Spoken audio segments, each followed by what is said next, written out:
Well, it seems I'm on the reading poetry kick again. In recent videos, I took a couple of selections from Al Purdy that really touched my heart. I went to an old chestnut of a book I've had for years,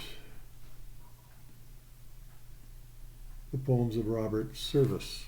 And he's the guy we usually think of in terms of barroom brawls and gold rush desperation and the haunting call of the frozen north, or perhaps the raucous life in the underbelly of bohemian Paris, or the medic's desperate ambulance drive to deal with the war wounded in World War I. All these things Service used to write about with his poems, but this one comes from a book. The title of that book is The Spell of the Yukon and Other Verses. And certainly this is talking about a woman who was under the spell of the Yukon. It's beautiful. It's touching. And it was unlike anything else I ever heard Service recite or put to pen. Music in the bush. O'er the dark pines she sees the silver moon, and in the west all tremulous a star. And something sweet she hears the mellow tune of cowbells jangled in the fields afar. Quite listless, for her daily stent is done, she stands sad exile at her rose-wreathed door, and sends her love eternal with the sun, that goes to gild the land she'll see no more. The grave gaunt pines imprison her sad gaze.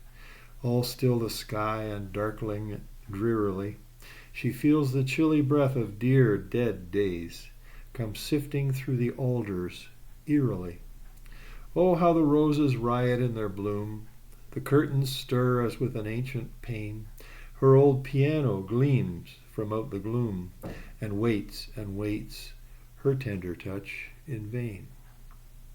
But now her hands like moonlight brush the keys, with velvet grace, melodious delight, and now a sad refrain from overseas goes sobbing on the bosom of the night.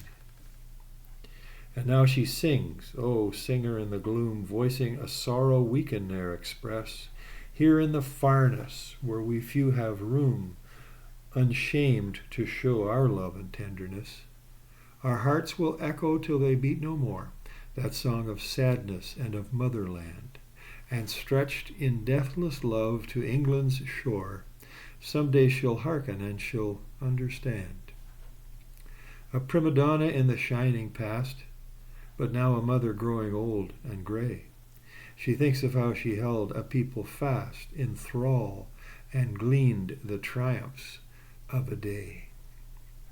She sees a sea of faces like a dream. She sees herself a queen of song once more. She sees lips part in rapture, eyes agleam. She sings as never once she sang before. She sings a wild, sweet song that throbs with pain, the added pain of life that transcends art. A song of home, a deep, celestial strain, the glorious swan song of a dying heart.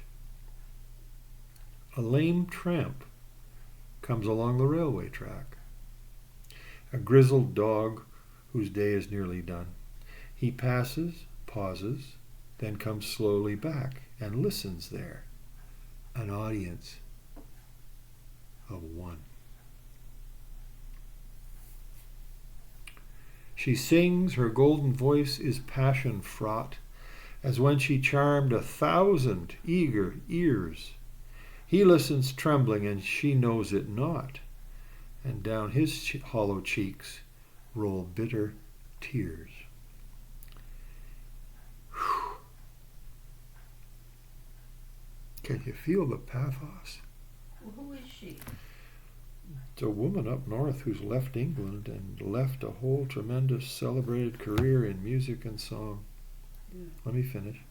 She ceases and is still as if to pray. There is no sound, The stars are all alight. Only a wretch who stumbles on his way.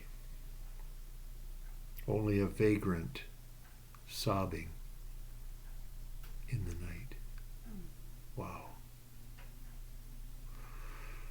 How large a heart that could record those images, those memories, those enlightenments,